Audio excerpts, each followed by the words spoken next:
So I found this really cute Google slide presentation, and I thought that I could use it for the choice board. And so I looked at this slide presentation and I went down and I found the slide that I thought would be easy to turn into a choice board.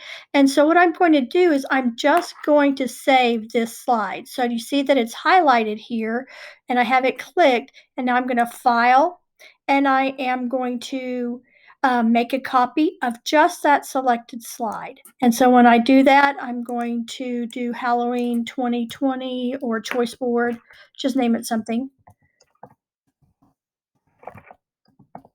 And when I'm naming it, I can choose where I'm going to put the file. So if I wanted to move this someplace else, I could move it here right now, and so I wouldn't have to come back later. So that's a really cool trick that I have found that's been lifesaver. So I'm going to go ahead and keep it in our junior high work here. And when I'm doing that, then I'm just going to say OK. And now it made a copy of that entire slide.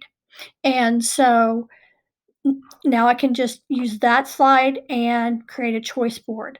One thing that you'll notice though, when I get my copy over here, is I can click on things and move them around.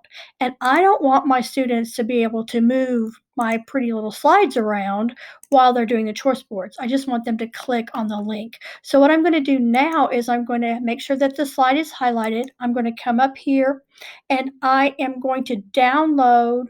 So I'm at File, and I'm going to go to Download, and I'm going to download it as a PNG because that's the highest quality. And so I've downloaded that as a PNG, and now I'm going to do Insert or a slide, New Slide, and I'm going to make it blank. So my layout, if I can choose blank, I'm just going to have it be blank. Well, of course I can't make it blank, but it's blank with purple. So now I'm going to have that blank slide, and I'm going to click Background, and I'm going to choose my image. Now I just downloaded that slide as an image, so that download is right here. Otherwise I could go into my downloads. I pull that right up there, and it will load, and I'm done. And now the difference is I can't move any of that background. And so now my students can't change things. So I'm going to go ahead and delete that first slide. Sometimes I keep it as a original, but for this sake, I'm just going to go ahead and delete it.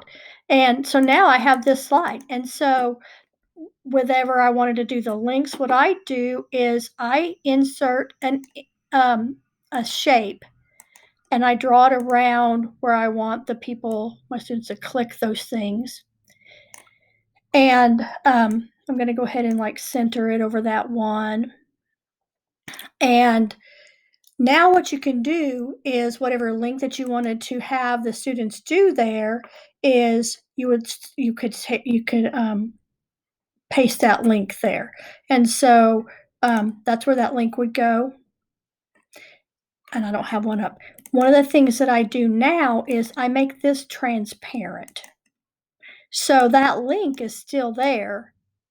The kids can't see it, and I don't make an outline around that link because then they're tempted to move it and change it and all of that stuff. And I make this little box bigger than what they're probably going to click on.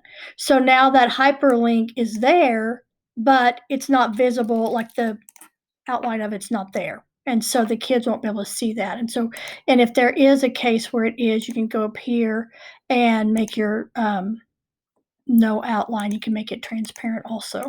So then they can't see it, but it's there, and they can click on it. So that's how I do my hyperlinks.